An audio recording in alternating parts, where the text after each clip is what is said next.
আর এসেছে দুর্দান্ত ফাটাফাটি কালার। দেখুন, খেতে অসম্ভব ভালো লাগে। কে কে ভুড়ি খেতে পছন্দ করেন অবশ্যই কমেন্টে জানাবেন। কুরবানি ঈদে যেহেতু রান্না করি নাই, মেয়ে আসছে তো এখন রান্না করতেছি। যাই হোক, এই তো রান্না, এই স্বাদ কিন্তু ভোলা যায় না। আচ্ছা বলেন তো, এটাকে বট বলেন না ভুড়ি বলেন? এটা কিন্তু খেতে যতটা মজা ততটাই কিন্তু দুর্দান্ত। রুটি বা পরোটা যেটার সঙ্গেই খান না কেন অনেক ভালো লাগে।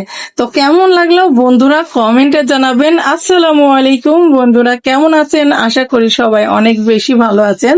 তো ভুড়ি বা বট বলেন সেটা কিন্তু রান্না করতেছি, আর আপনাদের সঙ্গে শেয়ার করব কিভাবে ভুড়ি বা বট রান্না করি, সেটাই চলুন শেয়ার করি। আর আপনারা কিভাবে রান্না পান সেটা অবশ্যই কমেন্টে জানাবেন। তো চলুন বন্ধুরা আজকের রেসিপিটা শুরু করা যাক। কেমন লাগছে সেটা অবশ্যই কমেন্টে জানাবেন। আর যারা আমার পেজটি এখনো পর্যন্ত ফলো করেন নাই, ফলো করে দেবেন। আর আমার ইউটিউব চ্যানেলটি অবশ্যই সবাই সাবস্ক্রাইব করবেন, অল বাটনটা প্রেস করে রাখবেন। এখন তো এই তো বন্ধুরা ফ্রিজ থেকে ভুড়ি বের করে একবারে ধুয়ে পরিষ্কার করে নিয়েছি। এখন এখানে স্বাদ অনুযায়ী লবণ, হলুদের গুঁড়া, মরিচের গুঁড়া, তারপরে ধনিয়া গুঁড়া, এগুলি সব কিছু কিন্তু দিয়ে দিলাম। দিয়ে শুকনা উপকরণ যে মশলাগুলি সবগুলি দিয়ে দিলাম। এখানে দারচিনি, সাদা এলাচ, কালো এলাচ, লবঙ্গ, গোলমরিচ, আদা জিরা বাটা, আর এখানে পেঁয়াজ আর রসুন কুচি, তেজপাতা, সব কিছু কিন্তু পরিমাণ মতোই দিয়ে একবারে দিয়ে দিলাম। আর এখানে সাদা তেল, সয়াবিনের তেলটা দিয়ে দেবো, দিয়ে ভালো করে বসিয়ে রান্না করে নেব। আর ভুড়ি রান্না কিন্তু যত জ্বালায় জ্বালায় রান্না করা যাবে ততই কিন্তু মজা হবে, খেতে অসম্ভব মজা লাগে। কে কে পছন্দ করেন অবশ্যই কমেন্টে জানাবেন। যাই হোক, সব মশলাপাতি দেওয়া হয়ে গেছে, সয়াবিনের তেলও দেওয়া হয়ে গেছে। এখন ভালো করে নেড়ে চেড়ে রান্না করে নিব।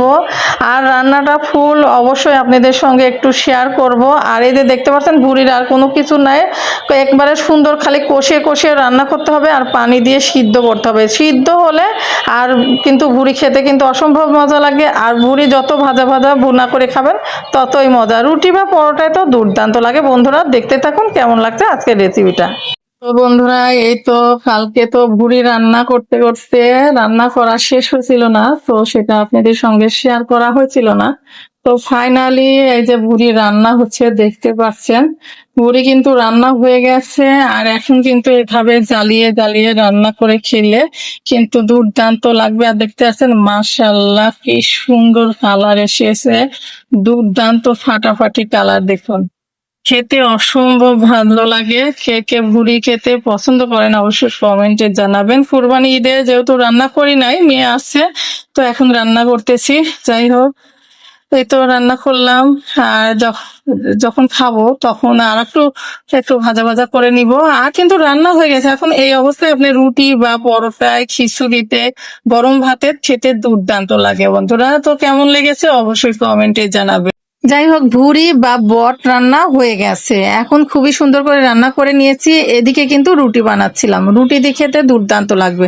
তো যাই হোক বন্ধুরা, রুটি দিয়ে খাবো। আর আজকের ভিডিওটি কেমন লাগলো কমেন্টে জানাবেন। অবশ্যই আমার ইউটিউব চ্যানেলটি সাবস্ক্রাইব করবেন।